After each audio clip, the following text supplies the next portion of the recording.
अच्छा सुनिए, अगर चैनल को अभी तक सब्सक्राइब नहीं किया है तो सब्सक्राइब करके बेल आइकन का बटन जरूर दबा लीजिएगा ताकि आने वाली वीडियो की नोटिफिकेशन आपको मिलते रहे।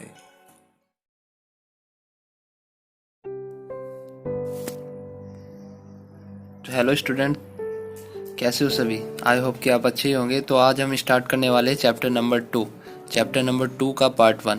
ठीक है, ये जो क्लास होगी वो चैप्टर नंबर 2 की पार्ट 1 होगी, पहला पार्ट। तो जैसा कि आप देख पा रहे हो, हमने चैप्टर नंबर 1 कंप्लीट कर लिया, उसके तेरे के तेरे टॉपिक भी कंप्लीट कर लिए हैं और साथ के साथ उसके न्यूमेरिकल भी कंप्लीट कर लिया। अब चैप्टर नंबर जो 2 है वो क्या है? वो गाउस का नियम व इसके अनुप्रयोग। ठीक है, अब इसमें जो आपके टॉपिक है वो टॉपिक नंबर 9 है। ठीक है, तो हम स्टार्ट करने वाले टॉपिक नंबर 1 घन कोण, और इसके बाद विद्युत फ्लक्स, और टॉपिक नंबर 3 सतत आवेश वितरण। आज आपको ये 3 टॉपिक कराए जाएंगे, घन कोण, विद्युत फ्लक्स और सतत आवेश वितरण। तो चलिए स्टार्ट करते हैं। जैसे कि पहला टॉपिक है घन कोण। चैप्टर नंबर 2 पहला टॉपिक घन कोण। अब घन कोण, सबसे पहले डेफिनेशन, किसी ठोस गोले के संपूर्ण पृष्ठ द्वारा केंद्र पर अंतरित कोण घन कोण कहलाता है।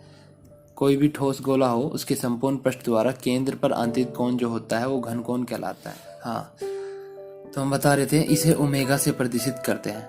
किसी ठोस गोले के संपूर्ण पृष्ठ द्वारा केंद्र पर अंतरित कोण घन कोण कहलाता है। इसका मात्रक स्टेरेडियन होता है और इसे ओमेगा से प्रदर्शित किया जाता है। जैसे कि आप चित्र में देख रहे होंगे, यहाँ पर क्या है, एक हमने गोला बना लिया है। ठीक है, और गोले पर हम क्या करते हैं, एक लघु अवयव क्षेत्रफल डी ले लेते हैं। ठीक है, जिसका इसके केंद्र पर जो कोण है वो डी ओमेगा है। इसके केंद्र पर जो कोण है वो डी ओमेगा है, जिसे हम घन कोण बोलते हैं। यहाँ पर जो डी ओमेगा होता है, ये चीज़ है साइंटिस्ट प्रूफ है कि डी ओमेगा जो है वो डी ए के अनुक्रमानुपाती होता है। यानी कि जितना ज़्यादा डी ए बड़ा होगा उतना ही ओमेगा घन कोण भी बड़ा होगा। और जो डी ओमेगा मतलब दूरी होती है, यहाँ से लेकर यहाँ तक की दूरी हमने आर ली है, वो उसका वर्ग का व्युत्क्रमानुपाती होता है। यानी कि जितनी भी ज़्यादा कम दूरी होगी उतना ही डी ओमेगा बड़ा होगा, अगर दूरी ज़्यादा होगी तो डी ओमेगा का मान छोटा होगा। ठीक है, अगर इन दोनों नियमों को मिला दिया जाए तो डी ओमेगा जो है अनुक्रमानुपाती बन जाता है D A upon R square के। यहाँ अगर अनुक्रमानुपाती का साइन हटाते हैं तो इक्वल का लगाते हैं तो एक क्या आता है, एक कांस्टेंट आता है, लेकिन यहाँ कांस्टेंट का मान 1 होगा। ठीक है, तो डी ओमेगा बराबर हो जाएगा D A upon R square, equation number 1। अब इसके बाद यदि पृष्ठ थीटा कोण पर झुका हो तो डी ओमेगा की वैल्यू क्या हो जाती है, D A cos theta upon R square, ये हो जाएगी इक्वेशन नंबर 2। ठीक है, ये फॉर्मूले आपको बीच में यूज होंगे तो इन्हें याद रखना। डी ओमेगा बराबर D A upon R square, equation number 1, और डी ओमेगा बराबर D A cos theta upon R square. ये अगर कोण पृष्ठ जो है वो थीटा कोण पर झुका हो। ठीक है, अगर मतलब उसमें झुकाव भी दिया गया हो तब क्या, डी ओमेगा की value D A cos theta upon R square होती है। अब समीकरण 1 का समाकलन करने पर, अगर इस समीकरण 1 का समाकलन करते हैं हम, यानी कि डी ओमेगा का समाकलन करेंगे, इधर समाकलन का साइन लगा दिया और इधर भी समाकलन का साइन लगा दिया, डी ए को अलग लिख लिया। उसके बाद ओमेगा का समाकलन, डी ओमेगा का समाकलन ओमेगा होता है, क्योंकि डी एक्स का समाकलन क्योंकि यहाँ पर 1 के सापेक्ष समाकलन होता है एक्स के सापेक्ष, तो उसका मान एक्स होगा। अगर डी ए का समाकलन करेंगे हम तो उसका ए होगा।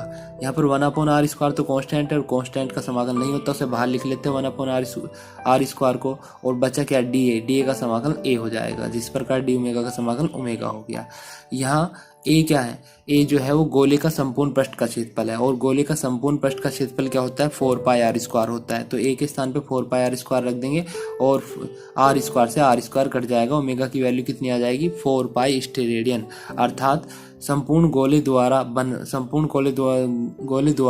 जो कोण बनता है, मतलब उसके केंद्र पर, वो 4 पाई बनता है। ठीक है, यहाँ पर क्या बोला गया था हमसे, यहाँ पर बोला गया था किसी ठोस गोले के संपूर्ण पृष्ठ द्वारा केंद्र पर अंतरित कोण जो होता है वही का मात्रक स्टेरेडियन होता है, इसे ओमेगा से प्रदर्शित करते हैं। ठीक है, तो हमने यहाँ पर उसी का मान निकालना है, और मान हमारा डी ओमेगा, पहले तो डी ए का प्रोपोर्शनल दिखाया, फिर 1 अपॉन आर स्क्वायर के दोनों को मिला दिया। उसके बाद थीटा कोण, ये फॉर्मूला दिखा दिया, D A cos theta upon R square, फिर डी ओमेगा बराबर डी अपॉन आर स्क्वायर का दोनों तरफ समाकलन किया, ओमेगा का समाकलन हो गया, डी ए का हो गया, फिर ए का मान 4 पाई आर स्क्वायर रख दिया, तो ओमेगा बराबर 4 पाई स्टेरेडियन आ गया। ठीक है, ये तो हुआ टॉपिक नंबर 1। अब टॉपिक नंबर 2। टॉपिक नंबर 2 क्या है, विद्युत फ्लक्स। टॉपिक नंबर 2 है विद्युत फ्लक्स। विद्युत फ्लक्स क्या होता है, किसी भी विद्युत क्षेत्र में किसी काल्पनिक पृष्ठ का विद्युत फ्लक्स उस पृष्ठ से होकर गुजरने वाली बल रेखाओं की संख्या की माप है। इसका मात्रक वेबर होता है। किसी भी वैद्युत क्षेत्र में किसी काल्पनिक पृष्ठ, मान ले कोई वैद्युत क्षेत्र है उसमें कोई काल्पनिक पृष्ठ मान लेते हैं हम, तो उसका विद्युत फ्लक्स जो होता है वो उस पृष्ठ से होकर गुजरने वाली बल रेखाओं की संख्या की माप ही होती है। यानी कि जितनी ज्यादा उसमें से बल रेखा निकलेगी उतना ही क्या होगा, उसका विद्युत फ्लक्स ज्यादा होगा। ठीक है, इसका मात्रक वेबर होता है और इसका फॉर्मूला होता है डी फाई ई बराबर ई डी ए। यदि पृष्ठ थीटा कोण पर झुका हो तो डी फाई ई बराबर E D A cos theta. यहाँ पर डी फाई ई इसलिए लिया गया है क्योंकि यहाँ पर हम क्या कर रहे हैं, जो पृष्ठ क्षेत्रफल है, वैसे तो इसे फाई ई से प्रदर्शित करते हैं विद्युत फ्लक्स को, लेकिन यहाँ लघु अवयव क्षेत्रफल ले रहे हैं हम डी ए। ठीक है, तो इसलिए उसे भी लघु से मतलब लघु विद्युत फ्लक्स से प्रदर्शित करेंगे डी फाई ई से, E D A cos theta. ठीक है, ये हो गया टॉपिक नंबर 2। अब इसके बाद टॉपिक नंबर 2 में हमें कुछ बात याद रखनी है। विद्युत फ्लक्स का मान ज्ञात करते समय कोण थीटा विद्युत क्षेत्र की तीव्रता सदिश एवं पृष्ठ के क्षेत्रफल सदिश के मध्य का कोण है। यहाँ पर जब भी हम विद्युत फ्लक्स का मान ज्ञात करेंगे तो जो थीटा कोण है वो विद्युत क्षेत्र की तीव्रता का सदिश एवं पृष्ठ के क्षेत्रफल सदिश के मध्य का कोण है। मतलब इसकी कहने का मतलब यहाँ पे सीधा सीधा ये है, मैं यहाँ पे समझा देता हूँ। देखो, इस तरह से अगर कोई पृष्ठ बना हुआ है, ठीक है, यहाँ पर पृष्ठ बना हुआ है, तो इसके ऊपर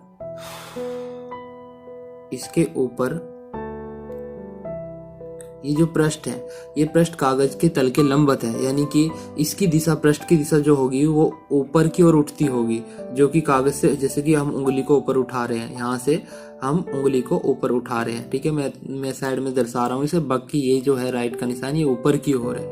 जैसे हम किसी भी तल से उंगली को अपनी ऊपर की ओर उठाते हैं तो उस दिशा की बात कर रहा हूँ मैं।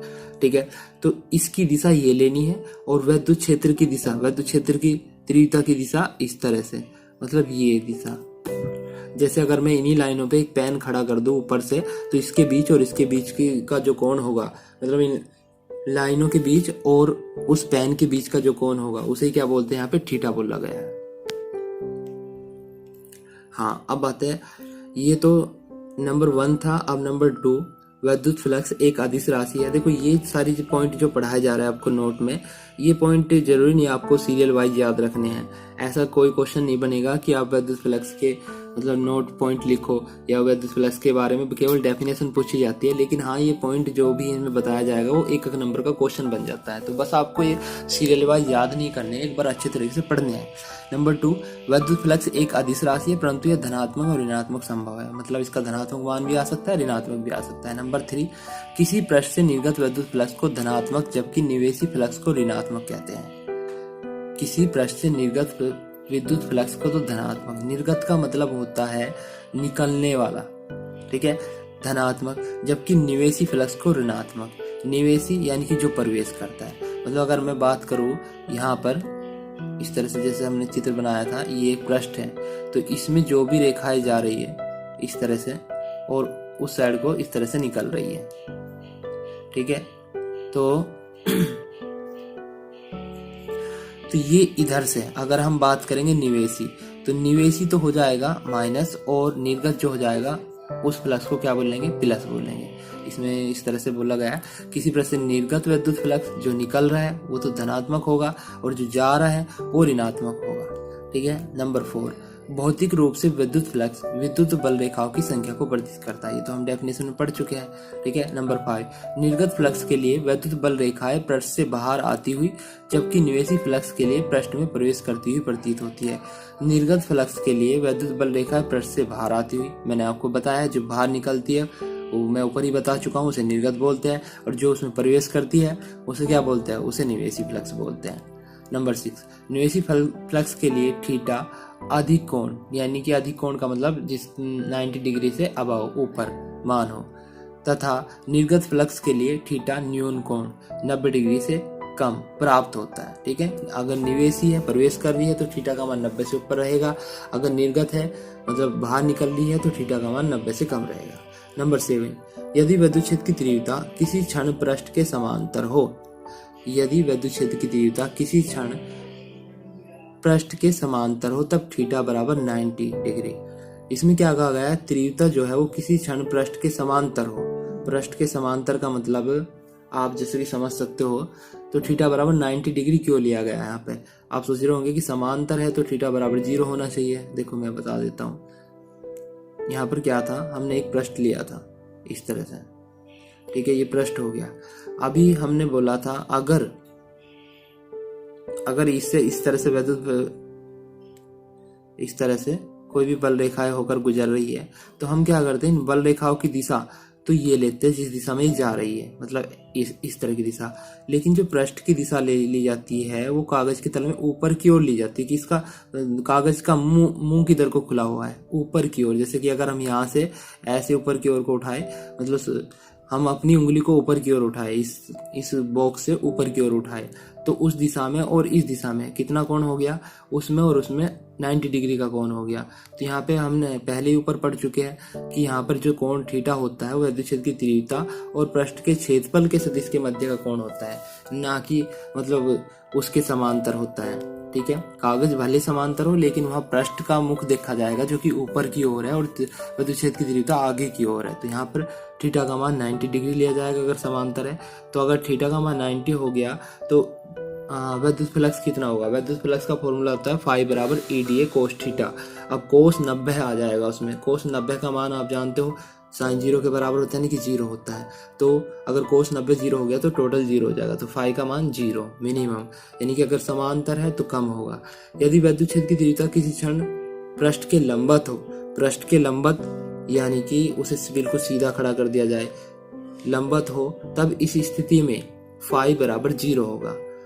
इस स्थिति में फाई नहीं, यहाँ पर थीटा आएगा, ठीक है, ये गलती छप गया इसमें, यहाँ पे थीटा बराबर 0 होगा। तब फाई की वैल्यू जो आएगी, अगर थीटा बराबर 0 आ गया तो कोस 0, और कोस 0 का मान कितना होता है, 1 होता है, तो इसलिए फाई बराबर EDA मैक्सिमम प्राप्त होगा। ठीक है, अभी आप समझ ही गए होंगे, पहले तो उसे नीचे की ओर करा फिर उसे समांतर कर दिया। एक बार फिर बता देता हूँ, यहाँ पर देखो, अभी जो पृष्ठ को वो बिल्कुल इस तरह से सीधा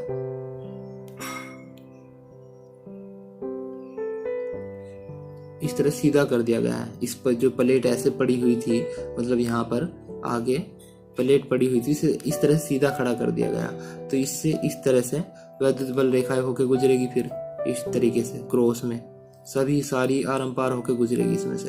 ठीक है, तो पृष्ठ की जो दिशा है, इसकी पृष्ठ की जो दिशा है वो सामने की ओर है, ठीक है, पृष्ठ की, और विद्युत क्षेत्र की तीव्रता की दिशा भी सामने की ओर है, यानी कि इन दोनों के बीच कोण कितना हुआ, यहाँ पे कोण थीटा बराबर 0 हुआ, क्योंकि पृष्ठ के बीच और उसके बीच लेते हैं कोण, थीटा बराबर 0 हो गया। तो फाई की वैल्यू कितनी आ जाएगी, फाई बराबर EDA कोस 0, कोस 0 की वैल्यू 1, यानी कि फाई बराबर EDA, यानी कि यहाँ पर जो होगा विद्युत फ्लक्स वो मैक्सिमम होगा, अधिकतम। यहाँ से अगर इस स्थिति में है पृष्ठ तो मैक्सिमम उससे क्या होगी, बल रेखाएं होकर गुजरेगी। ठीक है, आई होप कि आप समझ गए होंगे। हाँ, तो अब आगे बढ़ते हैं।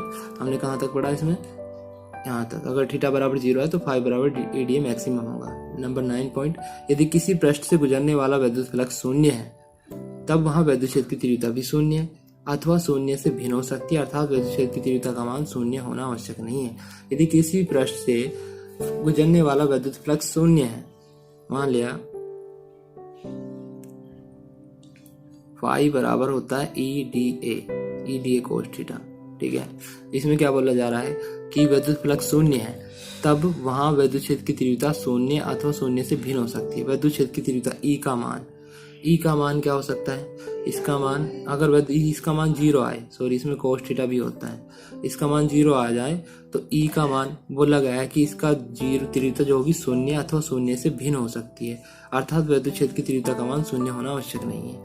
ठीक है, देखो जरूरी नहीं है जब E का मान 0 हो तभी इसका मान 0 आएगा। अगर यहाँ पे थीटा का मान 90 डिग्री आ जाए तब भी इसका मान 0 आता है, तो इसलिए अगर इसका मान 0 है तब भी इसका मान 0 आ सकता है। ठीक है, अगर 0 नहीं है, भिन्न भी है, तब भी इसका मान 0 आ सकता है। इसमें ये बात कही है, यानी कि विद्युत क्षेत्र की तीव्रता का मान शून्य होना आवश्यक नहीं है।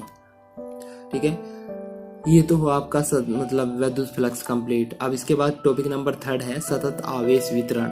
सतत आवेश वितरण क्या होता है, देखो, यदि आवेश एक समान रूप से इस प्रकार फैल जाए कि आवेशों के मध्य प्रतिकर्षण समान हो, मतलब यदि आवेश एक समान रूप से इस प्रकार फैल जाता है कि आवेशों के मध्य प्रतिकर्षण समान हो, तब इस प्रकार का वितरण जो है वो सतत आवेश वितरण कहलाता है। सतत आवेश वितरण में आवेश नजदीक नजदीक स्थित होता है।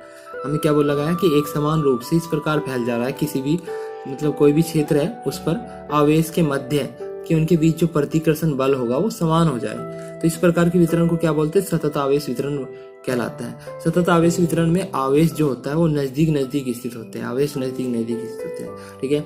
अब इसके बाद आकृति के अनुसार वितरण 3 प्रकार का होता है। नंबर फर्स्ट रेखीय आवेश वितरण, जिसे 1D बोलते हैं, यानी कि एक डायमेंशनल रेखीय आवेश वितरण। इसमें क्या बोला गया है, रेखीय आवेश वितरण में यदि आवेश एक रेखा के अनुदिश एक समान रूप से वितरित हो, यदि आवेश एक ही रेखा के अनुदिश एक समान रूप से वितरित हो तब इसे रेखीय आवेश वितरण कहते हैं, ठीक है।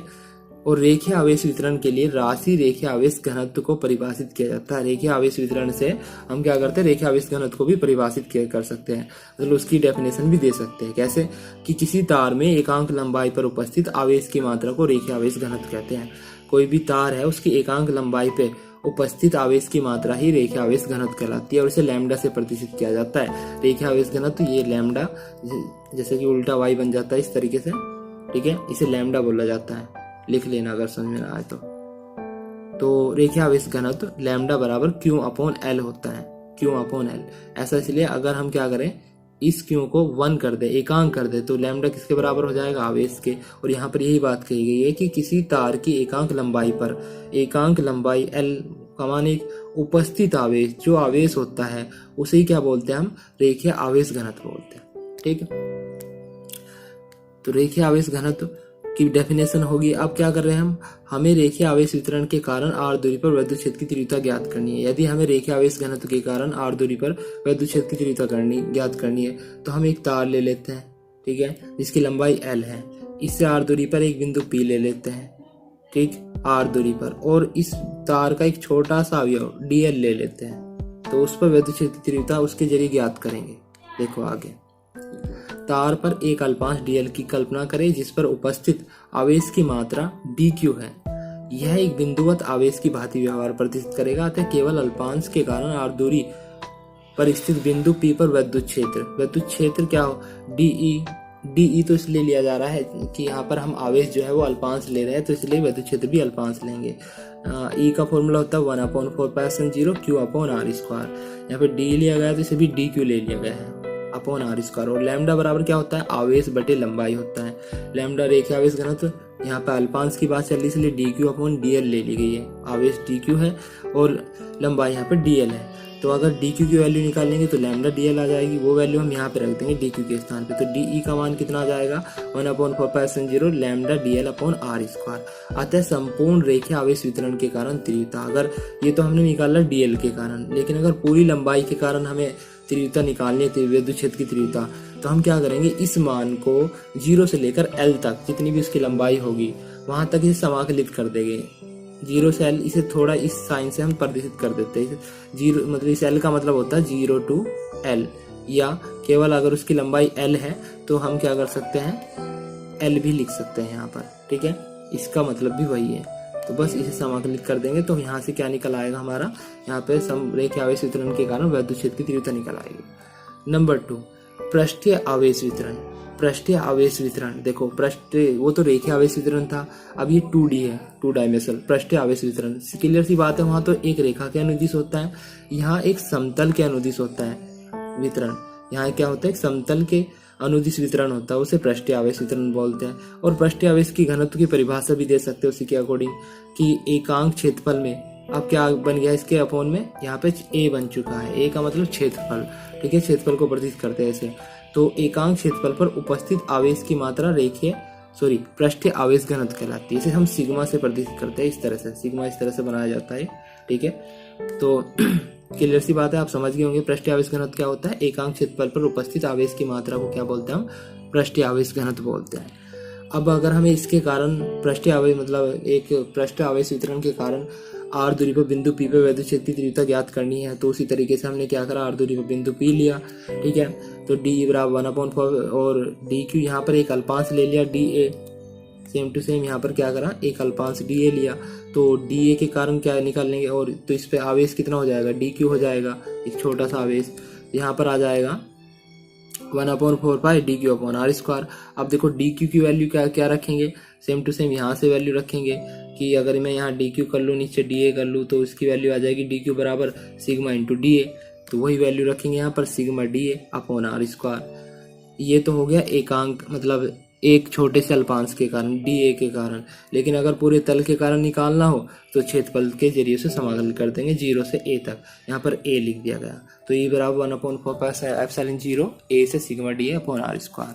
ठीक है। अब नंबर थर्ड पॉइंट है आयतन आवेश वितरण 3D यानी कि 3 डायमेंशनल आयतन आवेश वितरण। सेम सी चीज़ है। वहाँ पर तो रेखे मतलब एक रेखा में क्या अनुदिश आवेश वितरित हो रहा था और फिर हो रहा था एक समतल के। अब क्या होगा, एक आयतन में आवेश वितरित होगा तो उसे आयतन में आवेश वितरण बोल लेंगे। ठीक है।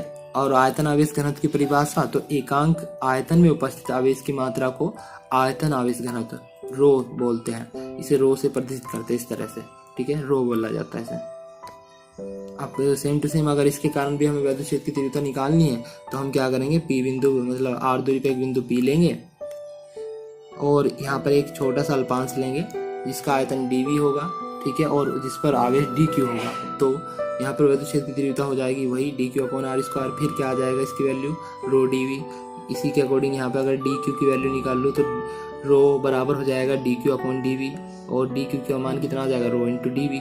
तो बस वही मान यहाँ पे रख दिया, rho into D V upon R square. ये तो हो गया एकांक आयतन के कारण। अगर संपूर्ण आयतन के कारण निकालना तो इसे वी के अंडर में समाकलित कर देंगे।